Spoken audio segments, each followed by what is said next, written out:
નમસ્કાર મિત્રો, ગુજરાત હાઈકોર્ટ દ્વારા વિવિધ પોસ્ટ માટેની અલગ અલગ ભરતીઓ જાહેર થઈ ગઈ છે અને તેમાં ઓનલાઈન ફોર્મ ભરવાના પણ ચાલુ થઈ ગયા છે, જેની લાસ્ટ ડેટ 15 જૂન છે.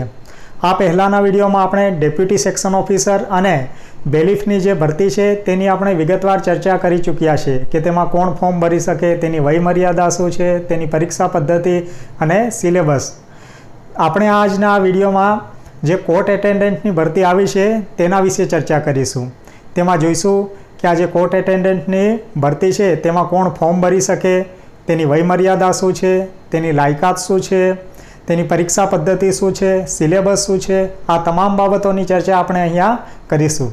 વિડીયો ચાલુ કરીએ તે પહેલાં જો તમે આ ચેનલ પર નવા હોવ તો આ ચેનલને સબસ્ક્રાઈબ કરી દેજો, જેથી આ જ પ્રકારના વિડીયોઝ તમને સતત મળતા રહે. તો ચાલો જોઈએ કોર્ટ એટેન્ડન્ટની ભરતીને વિગતવાર. આ પ્રકારનું એક નોટિફિકેશન ગુજરાત હાઈકોર્ટ દ્વારા બહાર પાડવામાં આવ્યું છે, જેમાં જણાવવામાં આવ્યું છે કે court attendant, office attendant, home attendant, domestic એટેન્ડન્ટની કુલ 208 જગ્યાઓ માટેની ઓનલાઈન અરજીઓ મંગાવવામાં આવે છે. હવે અહીંયા કુલ જગ્યાઓની વાત કરીએ તો કુલ 208 જગ્યા છે, જે પૈકી જનરલની 98 જગ્યા, એસસીની 13 જગ્યા, એસટીની 34, એસસીબીસીની 52 અને ઈડબ્લ્યુએસની 20 જગ્યાઓ છે.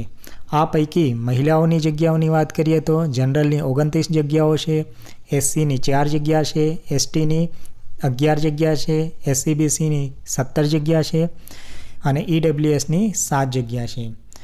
અને આ તમામ પૈકી એક્સ સર્વિસમેન છે તેઓની 42 જગ્યા છે અને ડીએ એટલે કે ડિફરન્ટ લેવલની 12 જગ્યાઓ છે. ત્યારબાદ આગળ જોઈએ તો પગાર ધોરણની વાત કરીએ તો તેમાં બેઝિક 14,800 હશે અને તેના પર ટીએ, ડીએ આ તમામ મળતા 20,000ના આસપાસ પગાર રહેશે. અને તેની લાયકાતની વાત કરીએ તો તમે ધોરણ 10 પાસ હોવ તો આ પોસ્ટમાં અરજી કરી શકો છો.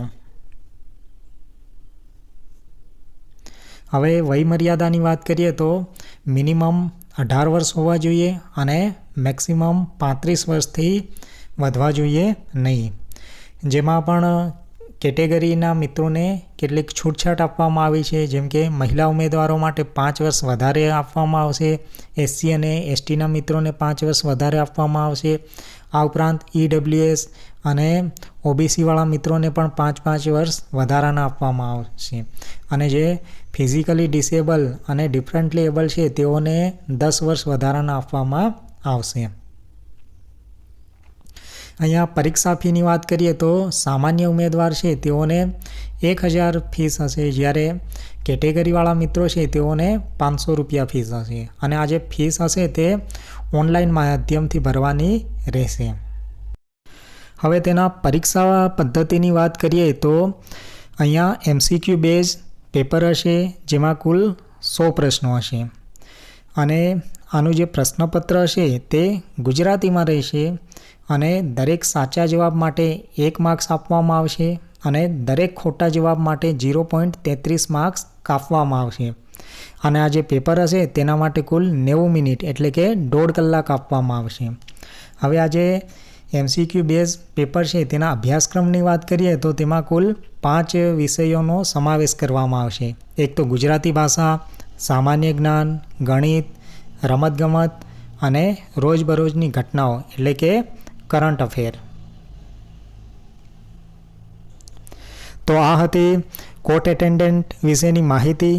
જો તમે તેમાં અરજી કરવા માંગતા હોવ તો લાસ્ટ ડેટની રાહ જોયા વગર જલ્દીથી અરજી કરી દેજો અને તૈયારી ચાલુ કરી દેજો. જો તમને આ વિડીયો ગમ્યો હોય તો લાઈક કરજો, તમારા મિત્રો સાથે શેર કરજો અને જો તમે આ ચેનલ પર નવા હોવ તો આ ચેનલને સબસ્ક્રાઈબ કરજો, જેથી આ જ પ્રકારના વિડીયોઝ તમને સતત મળતા રહે. આભાર.